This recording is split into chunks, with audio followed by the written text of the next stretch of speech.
the way I work with colour is that I build up a harmony and then I break it. You know, I break it with an opposite colour on the colour wheel. In this case, because this is all this yellow, the opposite colour is mauve or purple on the colour wheel, so I can use it to break up the sort of like, it's a bit too warm, the picture itself at the moment, so this cools it down a bit, but at the same time because I'm putting it in the hills in the background, it'll push them back a bit because mauve drops back in the picture plane and the other colours, the brighter yellow colours, move forward, so I'm sort of killing two birds with one stone. But it doesn't mean that this will be there as you see it now in the final thing, because you have to bring back the other colour back over the top of it. You have to blend the two into each other before it really works. So just,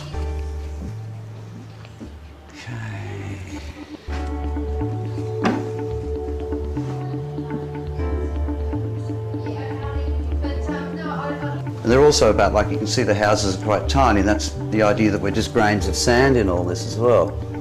In this tumultuous landscape we live in around here, where you've got volcanic things jumping up out, you've got all sorts of amazing shapes, and so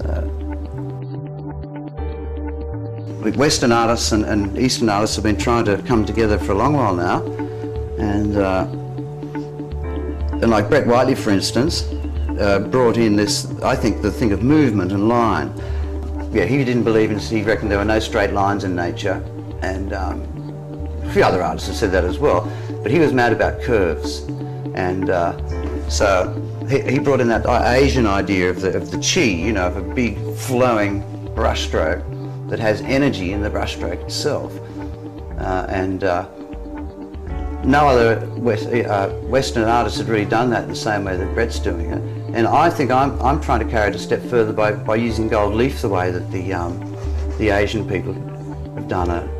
I've got a few books here we might get out later and have a look at a couple of examples of that.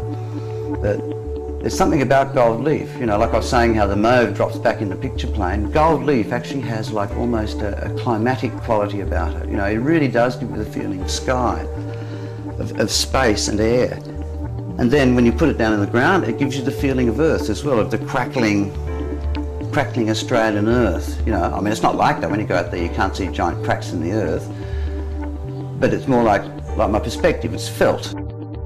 With Whiteley, he's an influence, but I tell this story about how I discovered the same sort of subject matter as him. I was living in Bathurst when as a young student, and I was painting the same subject matter as him, and I discovered the same style as him at Bathurst Teachers College. And then from that moment onwards, I was accused of copying him, you know.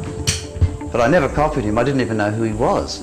I was painting at Bathurst Teachers College. I used to stay back on the weekends sometimes, and I was painting this picture about twice as big as this, and it had lots of curves and things, because we'd just been out on an excursion to this place where there were these giant, big, curvy boulders on the top of a mountain just outside of Bathurst.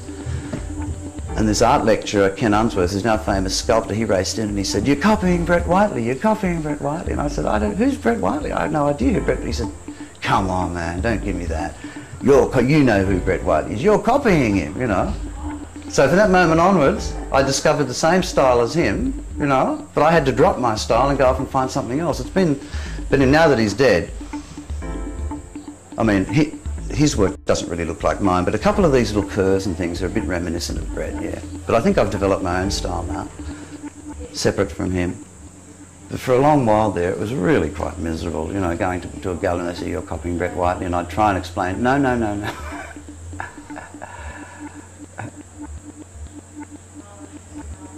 It must mean something.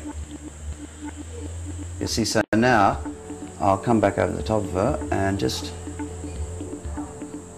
lightly drag this. It's called scumbling, actually. You don't really pull the full loaded brush over the top of it. And see, I'm just letting a little bit of that come through. It makes it look a bit more real, you know. This particular painting is the one that I'm going to donate to the Buttery show, and I've almost completed it, as you can see. But it's a good example of my work in that it shows with the use of the gold leaf, which is my aim of integrating Eastern and Western art. It has the little houses and the sculptured landscape that I like to use, which is because I can't stand that idea of just having hill after hill covered in virgin Australian bush. So I like the way that it's cut up into bits by the farmers, and the accidental beauty of patterns and things that it creates. And I'm also using the sort of yellow and golden and red colour scheme that I like to use so much as well. Yeah, so it's all coming together, and I'm rather pleased with it at the moment, so it's going quite well.